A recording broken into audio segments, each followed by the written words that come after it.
Well, good morning and welcome back to Cooking on a Narrowboat. When I did a live stream a few days ago, I got asked a couple of times, when am I going to bring a cooking video back? Well, it's today. So what are you going to cook today, Trev? I am going to do beef short ribs, but rather than in a barbecue sauce like most times you'll see them done, especially when living in America, I am going to do them in a red wine and a rich gravy with herbs and garlic and things like that in it.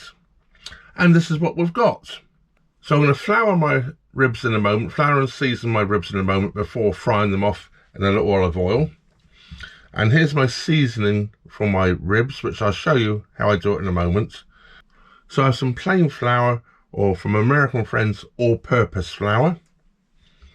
Some dried mixed herbs, which are the same as my fresh herbs because I dried and mixed them myself, or Italian seasoning basically. Some freshly ground black pepper, some mustard powder, and some fine sea salt. That's to season the ribs with before I fry them off. So everything else here will be added later. As I say, I've got a bouquet garni here of fresh herbs off the back deck, which will add extra flavour, but that loses its flavour after a bit of time for long cooking, so that's where the dried herbs should take over and keep that flavour intense. These are in water at the moment to stop them browning off because I've prepped it ready for filming. It's just a little bit easier than, I'm pretty sure you don't want to watch me prepping vegetables. So I have a very large potato in there chopped up and a small parsnip chopped up. 2 very small sweet potatoes chopped up. And 1 red and 1 brown onion. Well, I used to always call them white onions, but for some reason they're called brown onions today, I guess because they got a brown wrapper. Chopped up. Medium small of each. You can see how much I got there. And an oxo cube for adding to the gravy later, and I will be adding a few other bits and pieces as well. I should probably throw in a little bit of Liam pairings and some soy sauce, but we'll get on to that in a moment. First of all, let's prep these ribs up. Well, before I prep the ribs, I did forget to mention I also have 1 large clove of garlic chopped up, which is going to go in. It's quite roughly chopped because it's going to take a lot of cooking, so it's just going to basically disappear in the sauce anyway. Oh, I forgot to mention these. I also have a tin of mushy peas. I love putting mushy peas when I'm making a rich gravy. It really thickens the gravy nicely. They basically just melt into the gravy. Love using them in thick gravy. They're a great thickener without using flour and stuff like that. So here I have my beef short ribs.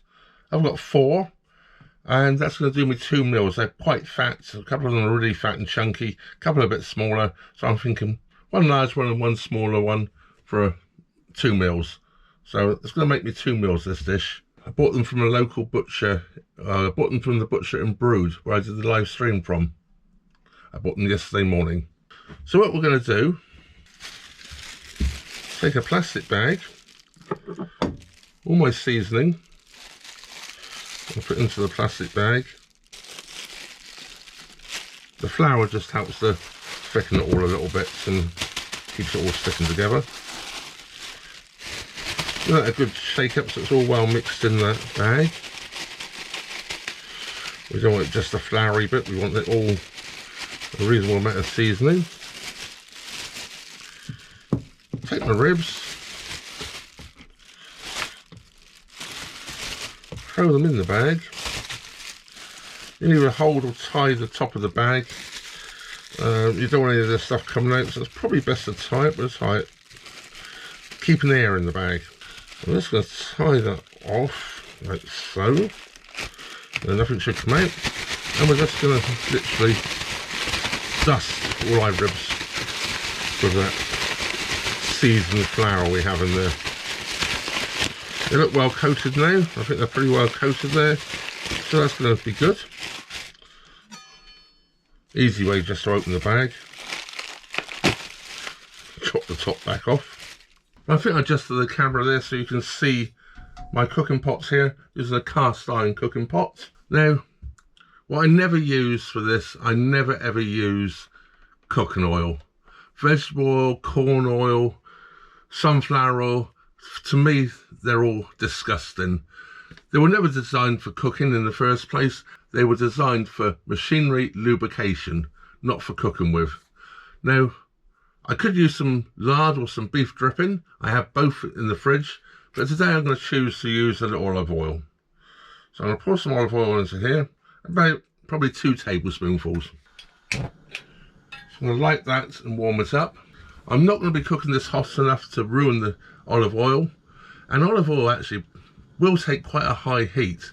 Yes, it won't take the heat of industrial engine oil. Oh, sorry, it's not engine oil, is it? It won't take the high heat of industrial machine oil that lots of people like to cook with, but it takes a high enough heat to do this with. So I'm just warming that through a little bit. One thing that's always awkward when cooking on a boat, I filled up with diesel 2 or 3 days ago, so I've got a very full diesel tank at the back of the boat, and I haven't filled up with water for a few days now, for probably about a week. So my water tank's down a little bit at the front of the boat, so I have a little bit of a tilt at the moment towards the back, so my cooker's not quite level, so the oil is actually running to one side a little bit. Can't odds that particularly on a boat. Anyway, that's hot, so let's turn it down a little bit as we add our ribs. I'm going to add them, which was the skin and fat side down. They're just going to sizzle gently on that.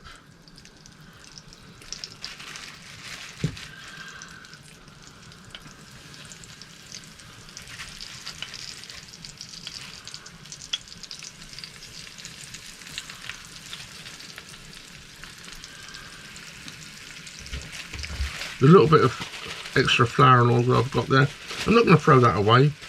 I'm going to actually add it into the dish when I finish frying them off. Let's see how they're browning off.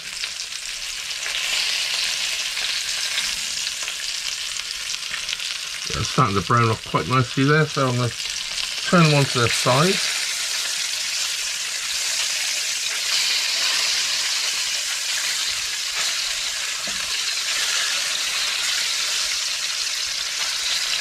Sort of standing up against each other so they hold each other up.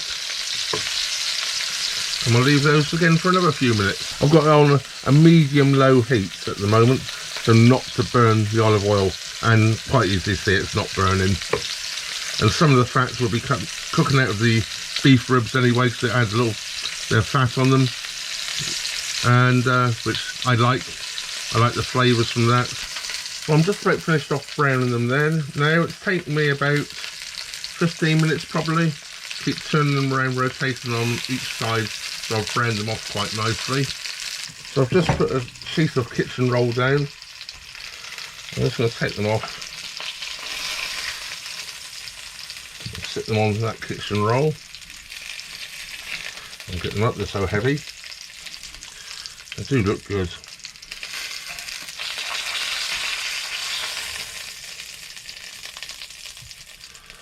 Now I'm going to fry off the onions.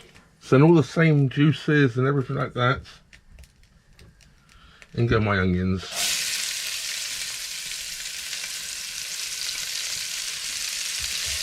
And I'm just going to take a wooden spoon and get them moving around in there. There's bits stuck to the bottom here at the moment.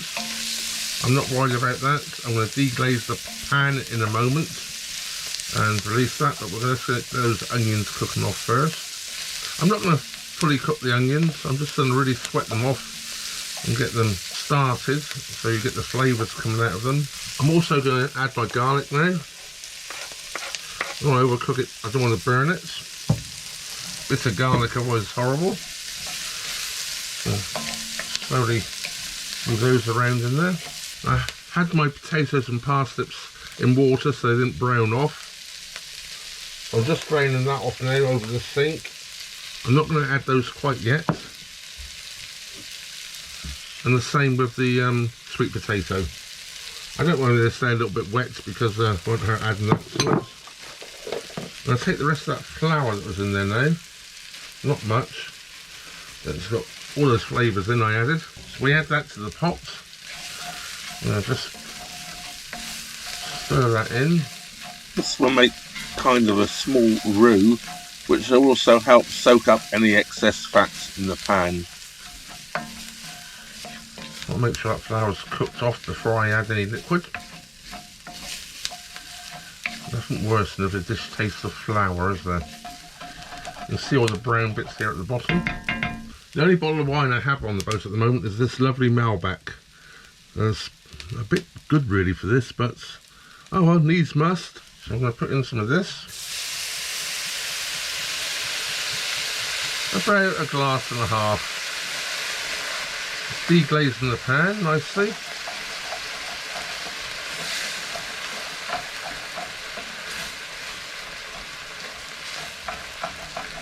Get all those crispy bits moving around off the bottom so they don't burn later. I'm just going to turn that right down there as low as it goes, and you can see how that's thickened up with that flour that was in there and all the goody bits off the bottom.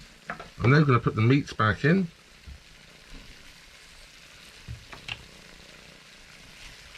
And I put it in with the bone side down. That way it won't burn the meat to the bottom. So that's the meat back in. Now I'm going to add my potatoes and parsnips and all here. I would have added carrots, but my carrots, when I went to get them this morning, had all gone black. For some reason, carrots just don't keep anymore. I only bought them about 3 days ago as well. And my sweet potatoes. Sweet potatoes really do help to make a lovely sauce. They sweeten the sauce and they'll thicken it. Now I don't have any stock at the moment, so I'm going to use an OXO cube here. I'm just going to crumble that all over here. Any beef stock cube would do. I just happen to have OXO cubes. And then I'm going to put my tin of mushy peas in.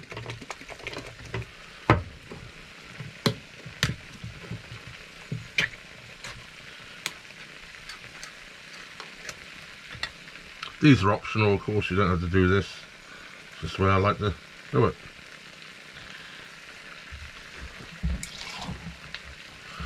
Just rinse the tin out. I needed to add some liquid anyway.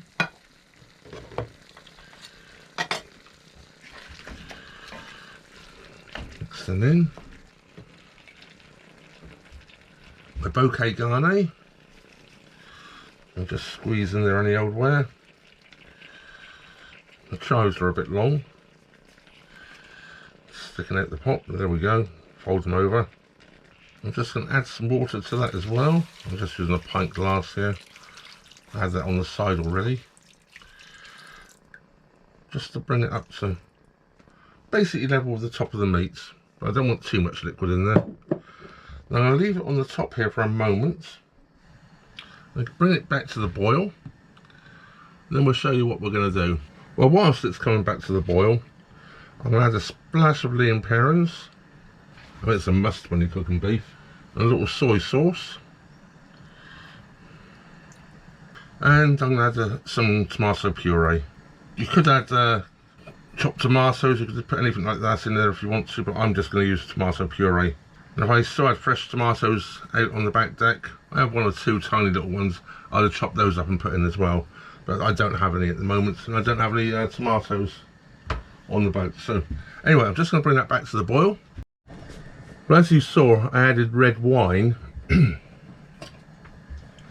I was going to add a can of mild, but I decided that the red wine is probably going to make a nicer sauce. If I was doing a beef and ale pie or something like that, I'd used obviously the beer. This is just coming back to the boil now. It's just slowly coming back up. It's warm in here. I've got the kitchen window open, but it's warm in here, and I'll show you why in a moment. I'm not sure if you can see there on the camera, but you can see it bubbling away now and steaming away. So I've brought it back to the boil. Shove the lid on.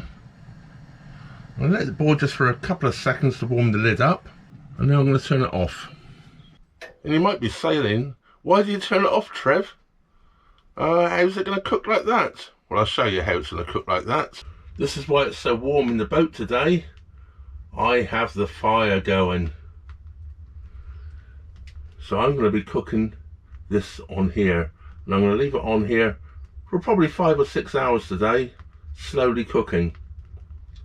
I'm going to turn the fire right down in a moment. I just turned it up a little bit so you could see the flames, because it was so low it wasn't really flaming a second ago. Let's go and get the pot and put it on here. So there we have it, sitting on the stove. It only sits on a little bit of the stove, but it stays there. It sort of sits in that. I wouldn't want it on there if the boat was moving. I'm pretty sure it'd fall off. Well, I didn't like the way the red pot was sitting on here.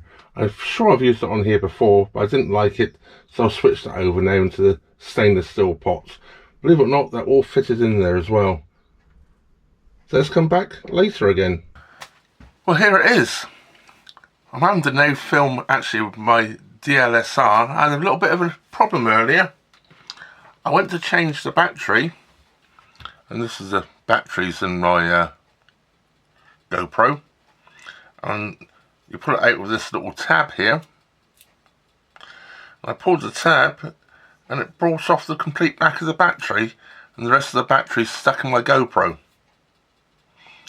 And since they're lithium batteries, I'm a bit worried about trying to dig it out. So I'm going to try and source a specialist, a camera shop or something, and see if they can help me out. So no GoPro at the moment, so filming's going to be a minimum. Anyway, besides that, I just want to give you a quick little update on the battery. After I'd done this and I filmed it and I'd finished off cooking, I suddenly used this a little bit, and I had a tube of super glue on the boat. So I super glued the back of the battery back on to the bit which was stuck in the camera, and let it dry for a few minutes, and I was able to pull it out, which I've disposed of that battery now. It's not on the boat because I was worried about damaged lithium batteries catching fire. We know how good they're not. I've decided to use a bowl as you can see here, look how the gravy's thickened up. So I'm going to get a piece of this out. This is. I'm using a bowl because I want a lot of this delicious gravy as well. Now, of course, this would be really good if you had some, I don't know, broccoli or green beans or something to go with it. I don't. So I'm going to have some of this very rich gravy and these, like so. So time to try it. Oh, by the way, I had taken out the bouquet garni earlier. Oh, look how thick that gravy is. Now, this is not going to go into camera shot, I'm afraid, of me trying it, because this camera is not the easiest one to do it with. So you're going to have to take my word for this. That gravy is absolutely delicious. Just going to break off a bit of the meat with a fork here. It's hot. That certainly looks good. I can assure you that that is absolutely delicious. I basically did it the same way as if I make oxtail with the way I like to do oxtail with the wine and everything. I did it that way because, well, I'm not a big fan of barbecue sauce, but that is coming out absolutely gorgeous. I'd make that again. And I was going to have 2 pieces of this beef, but they're so big. I think I'll have the 2 small pieces together and 1 large piece, and that's going to do me 3 meals. So yeah, good stuff. You may be wondering why I did the cooking video after I said I possibly wouldn't. Well, I've had a lot of requests for them, so I thought I'd bring one back again. Just hope you'll watch it, because I've had the last few cooking videos I did were they just didn't get watched, so that's why I stopped doing them. And they take a lot of time and setup. So what happened is I've actually got ahead of myself on the off-the-cut videos. They're not tying up at the moment with my cruising videos. So to try and bring them back together again, I'm going to try and infill on a Wednesday for a couple of weeks with something a little bit different. Either a cooking video or a DIY video, so I can tie up the cruising again with the off the cut to sort of keep them in one place. Because at the moment, I've showed you me walking around Chester, and yes, you would have just seen me getting there in the last video, but I haven't even left Chester yet in the cruising. So I hope that will make sense anyway. Well, perhaps this next little section I didn't need to leave in. I thought I would, so you know what I was thinking about at the time when my camera went funny. Although I have told you already, I have fixed it. I've got to try and fix my other camera now. Yeah, I'm not sure about poking that battery out where it's all falling apart. I know what lithium batteries can do. I've seen them go up, and not just on EVs. I'm not talking about car batteries. I mean like model planes and things like that. So they can be quite nasty. At the moment, my camera is sat inside my barbecue out on the back deck in case it decides to go up. I don't want the boat burning down. I hope it doesn't ruin my GoPro. That's a lot of money's worth, and I can't afford to buy a new one. So videoing might be getting very, very tight. We'll have to see what happens. I can use this camera, but of course this isn't waterproof. My Nikon isn't waterproof, so I can't use it like I have been using the GoPro at times. Well, anyway, of course, a big thank you goes out to all you for watching, subscribing, and all you wonderful people are from Patreon, PayPal, Superfang, and channel members. Well, of course, that just leaves me to say thank you very much for watching. Trevor out.